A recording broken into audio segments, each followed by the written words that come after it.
Well, good evening, Howard. Thank you so much for the invitation to participate in tonight's dinner. I'm very conscious of the fact that I am the closing speaker, so all of you are anticipating either airplane rides home or a wonderful breakfast tomorrow. And most of you tomorrow morning won't remember a word I said, so please allow me to do this. Jeanette, thank you so much for that wonderful introduction, and thank you for introducing the word optimism.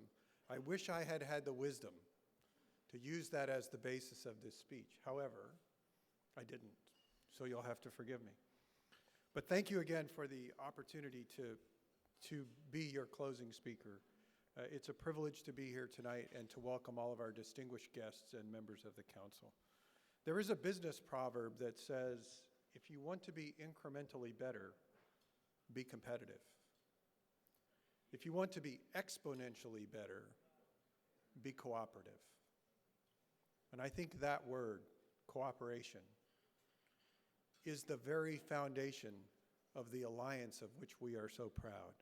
I believe it's safe to say that the cooperative relationship that's been shared between Turkey and the United States has made both nations exponentially better.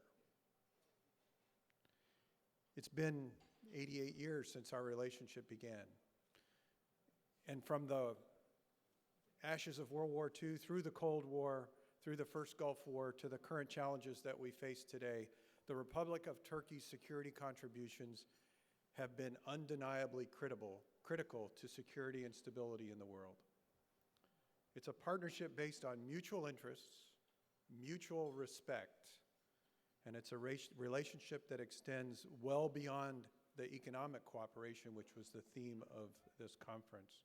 In fact, our cooperation is a critical cornerstone for the region's security and stability. Though I'd like to briefly touch on that rich history of military cooperation which has supported both of our nations, I think it's important to highlight how important that is inside the strategic environment and the challenges that we'll face. So let's talk a little bit about this tradition of military cooperation, which began shortly following World War I, to our present close relationship, which began with the joint military mission to aid Turkey as part of the Marshall Plan in 1948. Just 2 short years later, 2 years after the real depth of our relationship began, Turkish and American soldiers were fighting side by side in Korea in response to North Korean intervention and the attack on the South. Attached to the 25th U.S. Infantry Brigade from 1950 to 1953, the Turkish division earned several unit citations and became legendary for their courage and their fighting spirit. And I'm going to divert from the script. It was only 8 months ago that I met 2 Turkish soldiers at the international airport in Kabul who had just come in off of their security patrol. And I saw in their eyes and their will that same courage and fighting spirit. And your contribution to that mission has been profound.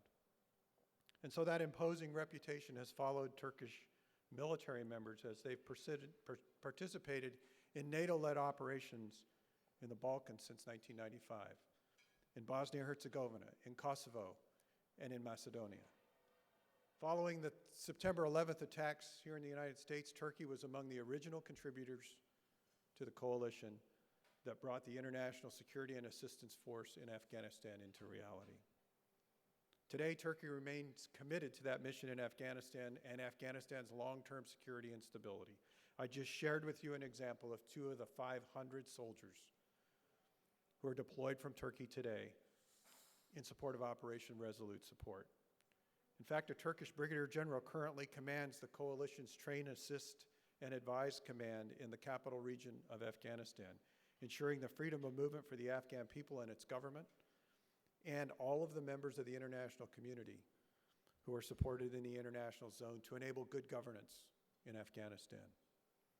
Turkey has hosted U.S. forces at Incirlik Air Force Base for as long as I can remember. That contribution for decades has been a cornerstone of stability in the region, and it has allowed allied forces to carry out security-related missions across all of the Middle East and Southern Europe. Of course, I could stand here and continue to recount hundreds of examples of this kind of military-to-military cooperation, and it's truly remarkable to see how much we have grown together. That's not to say we don't have disagreements, because in any relationship, as strong as it might be, no two parties will ever agree on everything. Those are to be expected. But I'm confident that we will focus on the common ground that we share, without letting issues of difference pull us apart. That is, after all, how friendships work. That's also why we must remain engaged, keep communicating, and why nights like tonight are so important. Far beyond the good faith and the friendship that's shared at gatherings like this, mutual understanding and our mutual history of shared experience are critical in addressing challenges that we will face today and into tomorrow.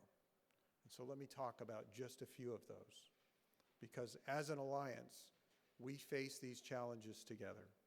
The security environment in which we find ourselves is clearly the most unpredictable in recent history. It's certainly more complicated than any I've seen in my career.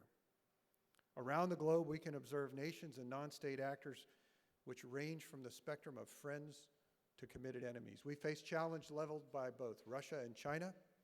Each possesses a different set of concerns representing rapidly growing military capabilities. And while their ultimate intent is known only to their leaders, both have demonstrated a willingness to challenge well-established international norms. So two of the most powerful countries in the world have shown a willingness and an ability to challenge the international norms that bring stability to our world. Russia's actions in Ukraine, through the employment of proxy forces, and are undermining regional stability in Eastern Europe. In Syria, Russia's intentions in their recent deployment of troops are as yet unknown, but it is very clear that Russia has expressed an intent to continue to support the Assad regime, a government which, through its brutal actions, has lost all of its legitimacy with its people and with the international community. While we would require that we see some indication of Russian intent, it's unclear that we will get it. If you shift to the other side of the globe, while we encourage a rise of a peaceful China, it's clearly unclear what their intentions are. Their claims in the South China Sea are inconsistent with international law and increase the tensions and instability in Southeast Asia and the Asia Pacific. Then, of course, there are Iran and North Korea, two very opaque regimes. Iran, a state sponsor of terrorism, which has been effective in undermining stability in numerous nations across the Middle East, has only recently begun to emerge as a responsible nation. North Korea, while we've just averted one crisis on the peninsula just weeks ago, more provocations are certainly to come. And so the world as we find it is unstable. And that brings us to the pervasive and persistent condition that we face together today, that of violent extremist organizations. To include groups like ISIL or Daesh, Al-Qaeda, the PKK, Boko Haram, and many others. They have made their intent very clear. They are working to undermine trans-regional security to further their own causes, resulting in a path of devastation and humanitarian crisis unparalleled in recent history, not to mention the overt attempts to inspire attacks on our mutual soil. Sadly, both Turkey and the United States have suffered the searing experience of those attacks. But despite these difficult and challenging times, Turkey's incredible promise and progress continue to shine through. I find that incredibly amazing. Now more than ever, our world needs Turkey's example as a responsible nation. I think we've experienced that in the hospitality and the care you've shown to nearly 2 million refugees who have crossed your borders from the war in Syria. While there are no lack of challenges and uncertainty in our current environment, I'm extremely proud of the contributions we make together and the contributions that Turkey, as a friend and ally, has made and continues to make towards security and stability in the world. Turkey is an enormously important ally in the growing coalition to defeat ISIL, allowing for increased operations both in Syria and Iraq, with the Turkish Air Force fully integrated into our air tasking order to strike at ISIL targets. Other key ways in which Turkey is enabling this fight are by allowing increased basing for U.S. fighter and tanker aircraft, armed remotely piloted vehicles at Incirlik, permitting personnel recovery assets to be stationed at Diyarbakir, and cooperating in developing a steady and reliable air picture over northern Syria for the coalition. In fact, the overall intelligence sharing and cooperation between our two nations is a model for all of our allies. I've already mentioned the 2 million refugees that you've welcomed in your borders, the nearly $6 billion that you have spent as a nation on taking care of their needs. That humanitarian crisis alone eclipses anything we have seen in the region for decades. With the second largest military in NATO, Turkey is a key player in our alliance and has consistently contributed strength to the alliance and to NATO missions supporting critical transformation efforts. Turkey hosts NATO's Allied Land Command, the lead advocate for land forces in NATO, as well as NATO's rapidly deployable core, a high readiness headquarters, which can be quickly dispatched to lead NATO operations anywhere in the region. Turkey is also home to NATO's Center of Excellence for the Defense Against Terrorism, providing a training ground for forces that would counter terrorism and assisting in the development of doctrine to improve NATO's capabilities and interoperability in the counterterrorism space. Turkey's investment in its military is truly an example for all of our NATO allies. With $18 billion in defense spending in 2014, Turkey's share of GDP contributed to the defense of the alliance and the defense of Turkey sits at 2.3%. There are only 5 NATO allies who have met the 2% target agreed to in the 2014 Wales Summit. And I congratulate Turkey on the commitment to do so and the effort that it took to get there. Turkey continues to invest in a mature and capable force, seeking to develop its own defense industry, many of you represented here today, through partnerships and co-development opportunities with American and other international firms. It's not just about financial investment in platforms and weapons. Turkey has taken the initiative to invest in her people. Turkey sends approximately 350 military students to be educated in the United States every year in technical and professional development courses across the spectrum of the art and science of military operations. Turkey is developing a cadre of strategically minded professionals to lead their joint force into the future.